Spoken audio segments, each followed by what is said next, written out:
maybe in May and June, and see how that goes. But Alan, I mean, in the Super Brew, James Hutchinson's risen back to the top of the table, but the headline news is that you're wearing the yellow cap this week. I mean, a perfect 6 from 6 on Easter Monday is what we were alluding to before. Didn't hurt, did it? Didn't harm at all. No, up to third, and I'm getting a distinct nosebleed at this height in Super Brew. This is not usual, so I would expect normal service to be resumed very soon.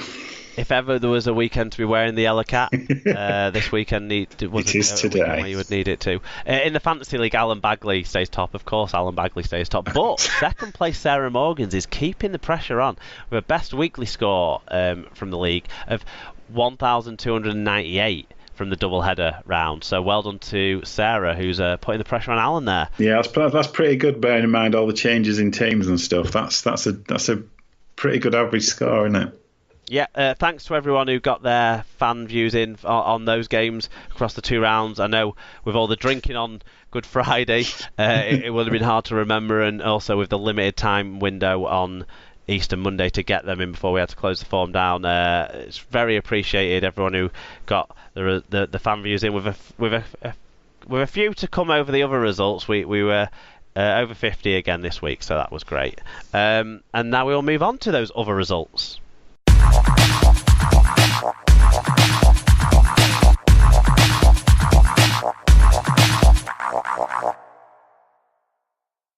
Other results time then, Alan, and we've got 2 rounds of the championship to whip through. First, started on the Friday round with Barrow 26, Toronto 52, Widnes 30, Lee 12.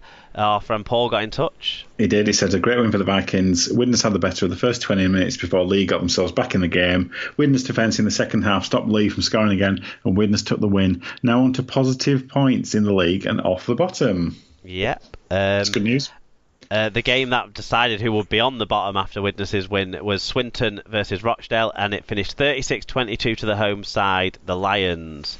Then it was a tense West Yorkshire derby that finished Halifax 26, Bradford Bulls 33, Featherstone 42, York 12, Sheffield 44, Toulouse 16 in probably the surprise result of round 10, and then Dewsbury 8, Batley 20 in the heavy woolen derby, the first of the season there. Plenty more to come, I'm sure. Then round 11 was played on Monday. Toulouse bounced back. Boy, did they bounce back. 56 points to 4 against Halifax. They won at home on Easter Monday. Batley 32, Swinton 18, so that made it a very good weekend for the Bulldogs. Bradford 26, Barrow 14, made it an equally good weekend for the Bulls as well. Yep. Lee 30... Sorry. No, go on. Sorry, I was just agreeing with you. Just agree, that was a good weekend. Lee 34, Dewsbury 12, Rochdale 16, Sheffield 52. So Sheffield, the big winners out of this round, you would say. York 17, Widnes 10 in a tense, close, hard-fought game, and we had another fan review in on this one. Yeah, Paul got in touch. So Paul says, Widnes played well in the first half, taking a 6-0 lead and great defensive effort keeping York out. Widnes extended the lead before 2 quick tries from York levelled things up at 10 apiece. York went in front with a drop goal before scoring again after poor defence from the Vikings. Widnes got not good enough in the second half and conceded far too many penalties. Although from Instagram it seemed like Paul had a good weekend in York, so that's something at least. Yeah, with the family, good times, yep. Good times. And Featherstone got to have 2 home games in the Easter weekend, which was nice for them. Featherstone 14, Toronto 23, so less nice for them that they lost. In terms of the standings, Toronto still lead the way on 20 points. Toulouse are second on 16, ahead of Sheffield on points difference only, with Sheffield having a game in hand, don't forget. York, also with a game in hand on most of the sides, have 14 points in 4th, ahead of Bradford on points difference. Lee are 6th on 12. Just outside the playoffs. Featherstone and Halifax are both on 10. Batley have 8 now after 2 wins. Dewsbury have 5. Swinton on 4 are up to 11th. Barrow have 3 points in 12th. Widnes are in the positive and off the bottom on 2 points. Rochdale sit bottom also with 2 points. It was round 7 of League One. They only have 1 round of fixtures this weekend. I think mostly played on Good Friday though, rather than put them on Saturday and Sunday when no one else was playing. Anyway, North Wales 70, West Wales 8 in the Wales derby. Very close, exciting game that we had a fan review in on down at the Big Butt. Coventry 28, London 30. Yep, so Dave Control got in touch. He said, the ref made some odd decisions, but I'm bound by my membership of the Amalgamated Union of Referees, Umpires and other match officials to report that he was right in all things, all the time, and also exceptionally good looking. Good game that could have gone either way, right to the end, at a great little ground. Excellent stuff. Keighley 26, Doncaster 18. Oldham 28, Hunslet 36 in a game between two of the favourite sides, and a game that had serious repercussions for the Workington head coach, it seems. It finished Workington 18, Whitehaven 33 in the Cumbrian derby, and we did talk about how the away team seems to often win these big derby games. You called this one. And I called it that way, and well, to Whitehaven, Liam Price has lost his job. As a result of this, he has parted ways with Workington Town. We assume it's on the basis of results and performances after a big loss to your local rivals. But don't know. Don't know. Maybe he's got something else lined up. But we'll see. We'll see that story play out. But well done to Whitehaven. Standings: Hunslet are top, with Whitehaven just behind on points difference, so both on 10 points. So Whitehaven are gunning for this one. London Scholars are third on 7 points, despite having a negative points difference. They've picked up the wins that they can, though. That's a good effort. That's really important for them. Newcastle, Oldham, Doncaster and Workington all have 6 points. So they're fighting for those places at the moment, but there's a long way to go. Coventry have 4 points still. North Wales got off the mark finally, but West Wales are still on 0. Keighley stay bottom. They now have -3 though after another win this weekend. There was one match in Super League's round 2 from the Women's Super League. It was St Helens 24, Bradford 0. So St Helens, along with Leeds and Castle, like the class of that division in the early goings, but it is very, very early days there. Round 6 of the NRL. I'm going to have a break and you're going to take us through the results. I was going to offer. So it finished Sharks 24, Panthers 20, Bulldogs 6, Rabbitohs 14. So Sam ran for 185 metres, George had 135, and Tom also got to play along. It finished Storm 20.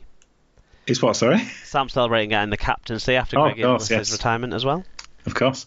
Perhaps the surprise of the round, Storm 20, Roosters 21. Well, not a surprise, but it was a good game anyway. Well, it was a bit of a surprise to me because we didn't get to see who won it, did we? Didn't they cut to the whole game just as Golden Point was started? Yeah, it was something. It was like that. To be fair to Sky, it continued on Sky Sports Mix, which obviously everyone's got, and they showed the finish of it at half-time in the whole game. So, I mean, it's not... To be fair, I think it was one of those things, the games, they were a bit close together, and that's just the way it went. Warriors 10, Cowboys 17, Dragons 12, Seagulls 10. Graham had 117 metres. The Titans 38, Knights 14. Raiders 26, the Broncos 22. I'll watch this one. Good game. Hodgson with 51 tackles. Bateman continues to impress. One try assist, and 50 tackles. 2 try assists. That little bit of footwork for Larry Lewis' first try. Is he not getting credited that one as well as the sublime offload that he put in for his genuine try assist? What a player that guy is. Sutton with a try, 109 metres, and Whitehead also played. And opening up at the new stadium, Eels 51, West Tigers 6. Some record opening win certainly was. Take a while to be met. On that Raiders game, Bateman is excelling. Hodgson was really resilient in this game. Very good performance from him. But Ryan Sutton has taken that chance when Joseph Tapine got injured and they moved Sutton into the starting lineup. The week after that, he's really taken that chance. I would say he was arguably the strongest of the 4 English players in this one. And actually, the Broncos maybe were getting back into the game until he came back on. Was one of the factors, I think, that helped solidify things in the middle for the Raiders. So I just wanted to give a shout out for Wigan. Wigan and Ryan Sutton there. Yeah, no. Full credit to him. Obviously, the first round he was a bit player, and that's happened to British players before. But he's taken his chance, and he's definitely he's making the most of it. A long NRL career, I think. Oh yeah, I don't see why not, and it's definitely becoming an English enclave. In terms of the standings, Storm are on top on points scored ahead of the Roosters, who have the same points difference. Raiders and Rabbitohs are only behind on points difference. All four have 5 wins from 6. Eels and Dragons are just a win behind, with the Sea Eagles, Sharks, and West Tigers have won half their games, and then the rest is somewhere else. Yeah, that's other results well wrapped up by you there, Al. Let's now make our predictions for Unlucky for Some Super League Round 13.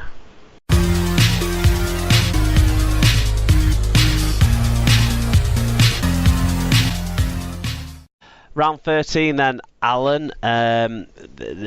No games on Thursday or Friday because of the Easter schedule, catching up with everyone. So we start on Saturday at 3 p.m. where the London Broncos host the Salford Red Devils. Of course, London and Wigan have the Thursday game the next week, so that's why they're both playing on the Saturday here. I'll let you have a first crack at this one. Okay, I think London might be hurting from their kind of feeling a bit hard done to by last weekend's game, so I'm going to go London, but not by much. London by 2. I'm going to go Salford. Salford by 12.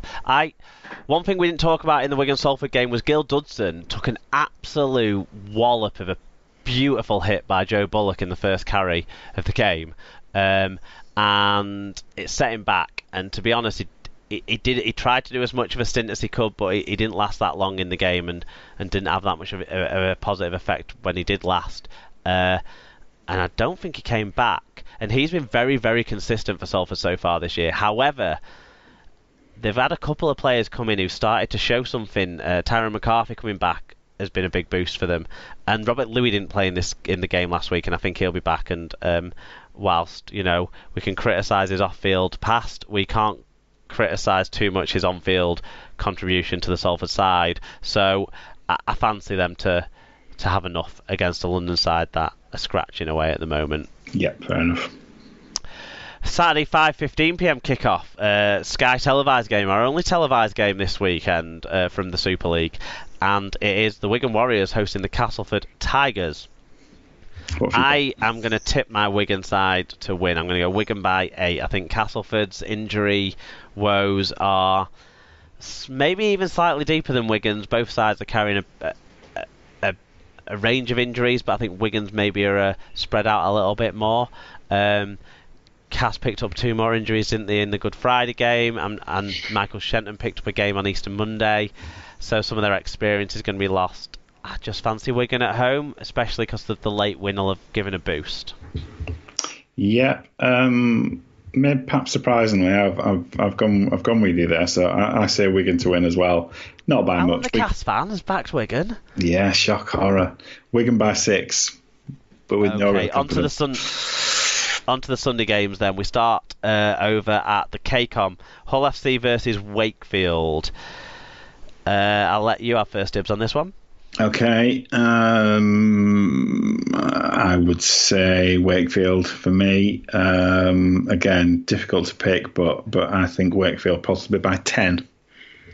I'm going Hull FC. I'm going Hull FC by 18. Wow. I think Hull FC... Justify yourself. I think Hull FC played with their squad a little bit on Easter Monday, targeting better performance in a home game rather than a game where they thought they were probably going to lose anyway away at St Helens.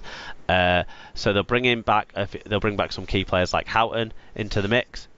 I also think that Hull might be better at home. Wakefield, maybe when they're out of the limelight, playing against a slightly less, team with a slightly less rivalry.